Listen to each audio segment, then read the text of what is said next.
It is game night at the Golden One Center. That's the theme for tonight is game night. Drapes, what's your go-to board game? It's raining or something. Like, all right, Monopoly, kid. bro. I'm Monopoly? yeah, come on, man. I'm a Monopoly whiz, dude. I smack the kids up and spank the kids in Monopoly all the time. Although Uno is a great Draper household game, too. Okay. And especially Whitey. I can tell this quick story.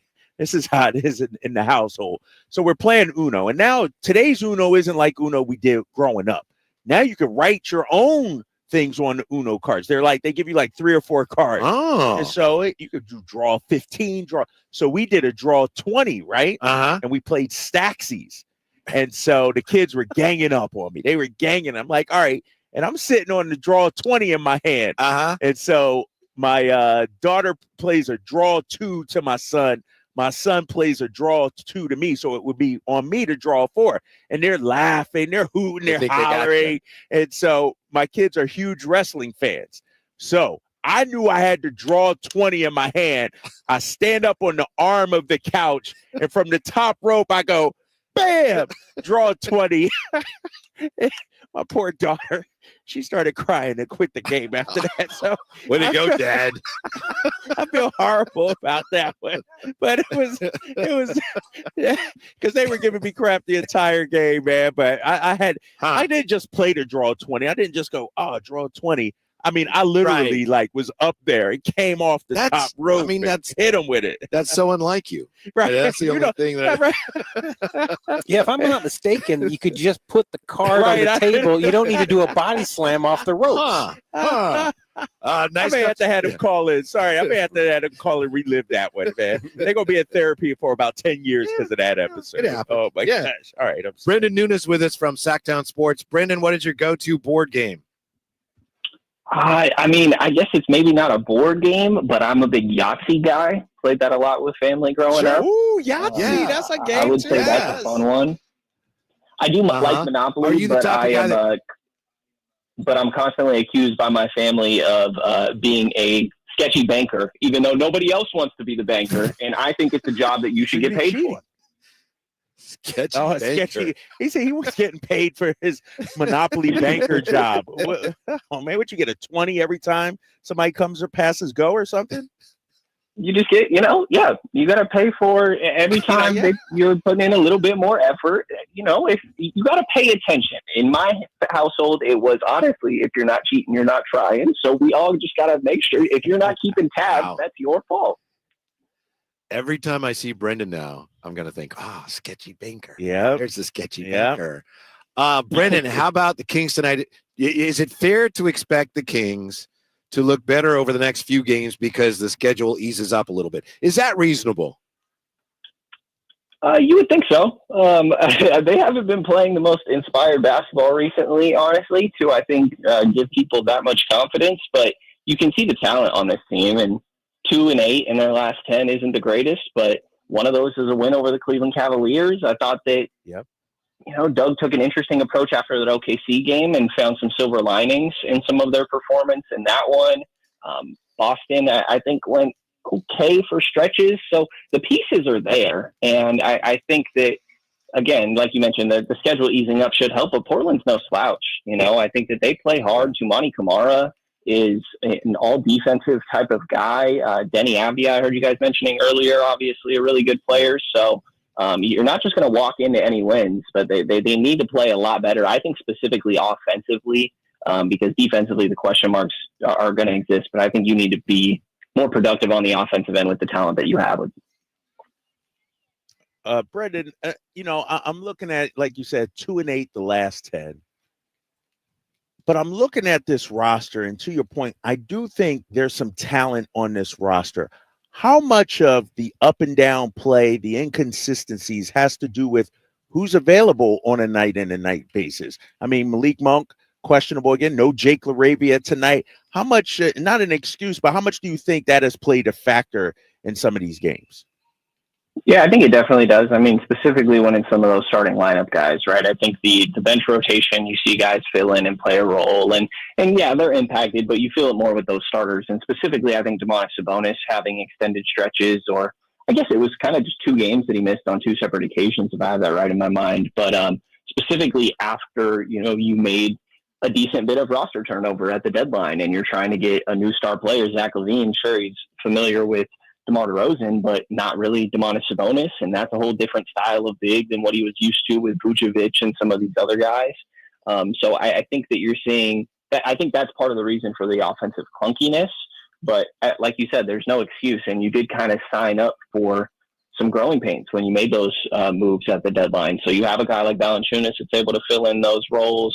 You're seeing Keon Ellis step in the starting lineup when a guy like Malik is out. You have some, I think, solid depth down to maybe 8 on the roster, maybe 8, 9. So you have the guys to make up for it, but plays a factor, but no excuses, Mm-hmm. Brenden Nunes with us. I have a serious basketball question for you, but first I have a Yahtzee question, which is also a serious question because I know over the last several years we've been playing a lot, holidays and stuff, play a lot of Yahtzee. I've found that some of the younger players, when it comes time to add up your score, they need their phones. They can't add it up. It's like, I got to get the calculator on my phone. Brenden, are you? I don't. Seriously, it's like, really? And then the other one's like, oh yeah, the young one's like, yeah. I can't add it up. How old are you, Brenden? Oh shoot. 27. No, I would add it up on paper, but then what happens is if there's a close score between two people, then it's competitive enough that I'm like, nah, I'm double checking your count. There's no way. Okay, fair enough. I did want to ask you what you made of Sam Amick's comments on the station today regarding Vlade's, potential return to the front office in some capacity. What'd you think of all that? Yeah, Sam just kind of said that he's been floating around a little bit, and I don't think that's the most surprising. We've seen him courtside, and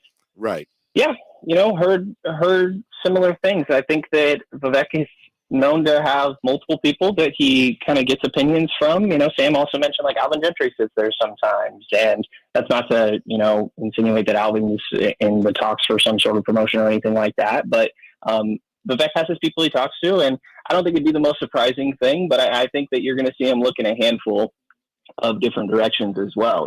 There's a lot of times that he's gone to previous Warriors or people that have been involved in Golden State's organization. And, I think you could see that. There's previous people around the league as well that have been involved in the Kings. Like, Scott Perry, his name was floated around a little bit at times. So I think that there's going to be a search probably. At least that's what signs are pointing towards right now. I think that McNair's consideration could be part of that. But and him being retained. But I think that, they're going to look in a lot of different directions. And honestly, there seems to always be one name on the list that you're just like, really? So it's kind of where I'm at. Gotcha. Okay. Thanks. He was choosing his words very carefully. Yeah, he was tiptoeing around that one. Yeah. I do want to go back to the current state right now, and with 10 games left to go. I was just looking at it. Zach and Domas have only played 14 games together. Very small sample size. From what you've seen, though, do they fit together? What's been their mesh together through only 14 games out there together on the floor?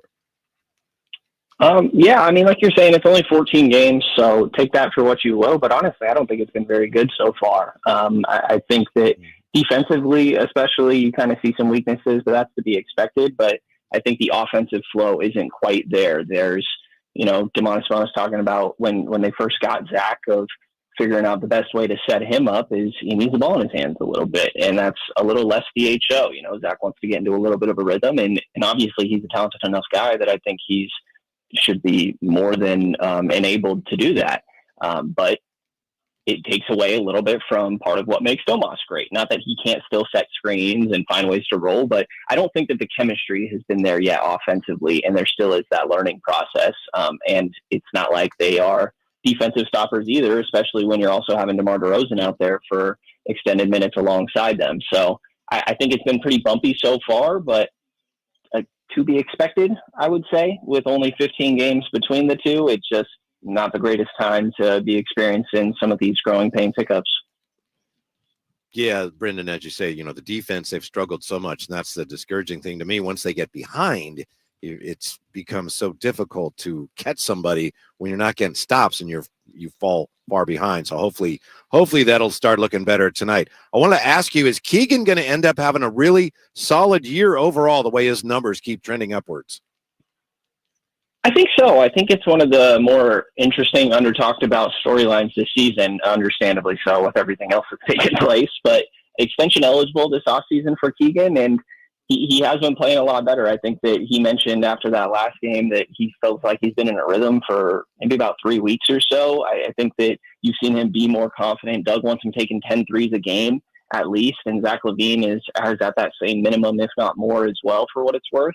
But I think that you're seeing him be aggressive. The rebounding was already up. The defense was already better this year, and you're starting to see the offense come back around, which is encouraging because, I don't know exactly how the season's going to end. I don't think that if they do make the postseason that they're going to make some splash or anything. One of the biggest, I think, bright spots that could come in this last 10 to, let's say, 15 games, if they do make the postseason, is Keegan Murray starting to spread his wings a little bit more, because he's one of those internal growth spots that I think you could really look towards and find some optimism. So I think it will start to look better, but I'm curious how extension talks would go, and it wouldn't surprise me if he felt like, no, I have more to show before I lock myself into some money, but we'll see. All right, Sketchy Banker, thanks. We appreciate it very much, and we'll see you out here in a little bit. Appreciate it, guys. All right, now. What the A's are named a best bet to accomplish this season. The A's of Sacramento. That's next with the Drive Guys on Sactown Sports.